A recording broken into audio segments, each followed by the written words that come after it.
देश के प्रधानमंत्री नरेंद्र मोदी 22 और 23 अक्टूबर को रूस के दौरे पर होंगे। इस बार रूस की अध्यक्षता में कजान में ब्रिक्स समिट हो रहा है, जिसको लेकर रूसी राष्ट्रपति व्लादिमीर पुतिन प्रधानमंत्री नरेंद्र मोदी को न्योता भेजा है। इस बात की जानकारी भारतीय विदेश मंत्रालय ने 18 अक्टूबर को दी। ये इस साल प्रधानमंत्री मोदी की रूस की दूसरी यात्रा होगी। इससे पहले उन्होंने 8 और 9 जुलाई को द्विपक्षीय शिखर सम्मेलन के लिए मॉस्को का दौरा किया था। अपनी यात्रा के दौरान पीएम मोदी से ब्रिक्स सदस्य देशों के अपने समकक्षों और कजान में आमंत्रित नेताओं के साथ द्विपक्षीय बैठकें करने की उम्मीद है। 16वें ब्रिक्स समिट में प्रधानमंत्री मोदी चीन के राष्ट्रपति शी जिनपिंग से भी मुलाकात कर सकते हैं। ऐसे में 2 दिन की इस यात्रा में ब्रिक्स में शामिल सभी देशों के नेताओं से पीएम मोदी की मुलाकात को महत्वपूर्ण बताया जा रहा है। हालांकि जहां पिछले कुछ समय से दुनिया में हलचल और युद्ध का संकट ज्यादा दिखाई दे रहा है, ऐसे में भारत की वैश्विक मंच पर भूमिका और भी संवेदनशील हो चली है।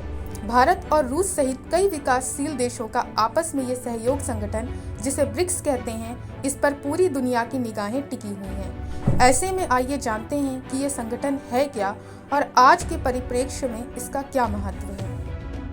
दरअसल साल 2009 में ब्राजील, रूस, भारत, चीन को मिलाकर ब्रिक्स बना था।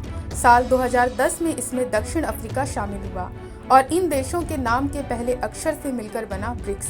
इस समूह का गठन दुनिया के सबसे महत्वपूर्ण विकासशील देशों को एक साथ लाने के लिए हुआ था, ताकि उत्तरी अमेरिका और पश्चिमी यूरोप के रईस मुल्कों की राजनीतिक और आर्थिक ताकत को चुनौती दी जा सके। ये संगठन औपचारिक तौर पर किसी देश के खिलाफ नहीं है, लेकिन ये विकासशील देशों की सशक्त आवाज के तौर पर देखा जाता है।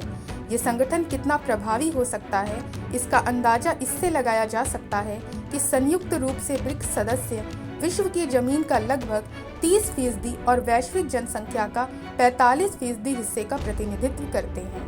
लेकिन अब ब्रिक्स का दायरा बढ़ गया है। जनवरी 2024 से इस समूह में ईरान, मिस्र, इथोपिया और संयुक्त अरब अमीरात को भी जगह मिल गई है। ब्रिक्स एक तरह का अंतर सरकारी संगठन है। रूस के प्रयासों से इस ब्लॉक की स्थापना 2009 में एक अनौपचारिक समूह के रूप में की गई थी। ये देश मूल रूप से निवेश के अवसरों को उजागर करने के लिए पहचाने जाने वाले समूह के तौर पर एक भू राजनीतिक ब्लॉक का संगठन था।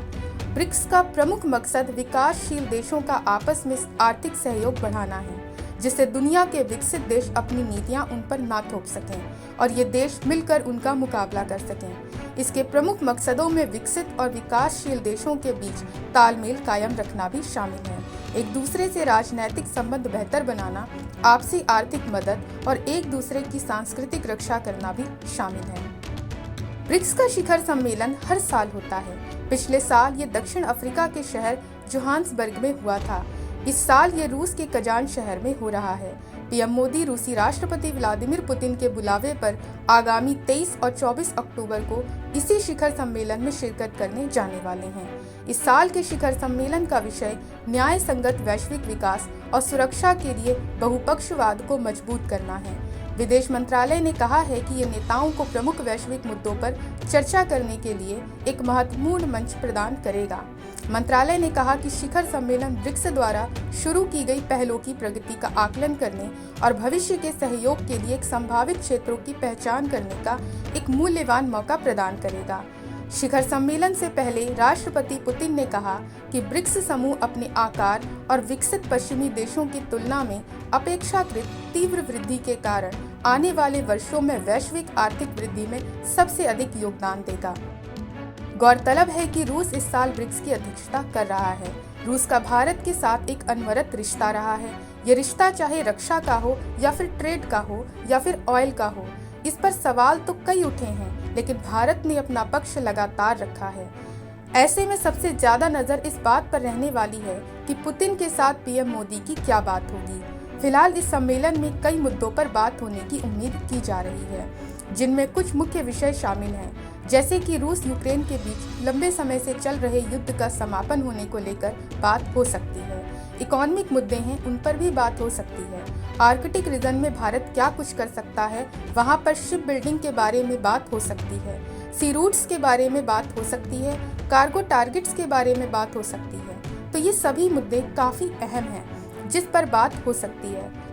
हालांकि इस लिहाज से पूरी दुनिया की नजरें और उम्मीदें भारत से ज़्यादा जुड़े होने की उम्मीद की जा रही है। इसके बहुत से कारण हैं। पहले तो अमेरिका और यूरोप रूस के खिलाफ यूक्रेन के समर्थन में हैं और उन्होंने रूस पर कड़े प्रतिबंध लगाए हैं। यहाँ तक कि वे भारत को भी रूस के खिलाफ खड़ा होते देखना चाहते हैं, जबकि भारत और रूस के बीच दोस्ती मजबूत बनी है। साथ ही इस सम्मेलन के जरिए भारत और रूस के बीच सहयोग बढ़ने के अलावा भारत और चीन के बीच भी कुछ बातचीत होने की उम्मीद है। लेकिन अमेरिका और अन्य पश्चिमी देश की चीन से भी खासी तनातनी है। इसके अलावा मध्य पूर्व के देशों के भारत के साथ रिश्ते ज़्यादा स्पष्ट और मजबूत होने की संभावना भी की जा सकती है, जिसमें इजरायल के खिलाफ कई देश ब्रिक्स में देखने को मिलेंगे। लेकिन ऐसे में भारत का इजरायल के साथ होना किस तरह से इन देशों के साथ बनाने में बाधक होगा और भारत और रूस दोनों देश ब्रिक्स के जरिए अपनी कैसी भूमिका रखते हैं, ये देखना काफ़ी दिलचस्प होने वाला है। Bureau report, Punjab Kesari TV.